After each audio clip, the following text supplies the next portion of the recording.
Teljesen ideg a radiátor, mivel nincs még fűtés. Ebben a budapesti 10 emeletes panelban még nem fűtenek, de egyre több lakó fázik. Tehát tulajdonképpen itt található a társaságnak a hőközpontja. A hideg idő miatt a lakók szóltak a ház közös képviselőinek, hogy indítassa be a fűtést. A hétfői napon az irodából a távhőnek küldök egy faxot, amiben kérvényezzük a fűtési rendszer indítását. A fax feldolgozása után pár órával pedig a kollégák a központból kijönnek és megindítják a fűtési rendszert. Olcsóbb, mint a gyógyszer vagy bármi betegség. Debrecenben reggel még csak minden 25. lakásban fűtöttek.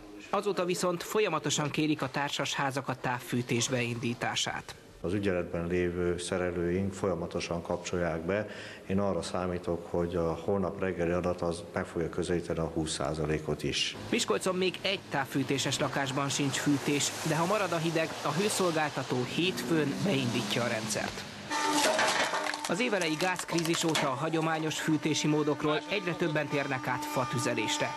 Ez akár a felébe is kerülhet, mint a gáz vagy távfűtés. Először csak mindenki próbálgatja, hogy szeretném kipróbálni, de rájönnek, hogy sokkal melegebbet csinál a tűzifa, mint mondjuk esetleg a gáz. Hogy a távhő olcsóbb lesz-e, akár már holnap kiderülhet.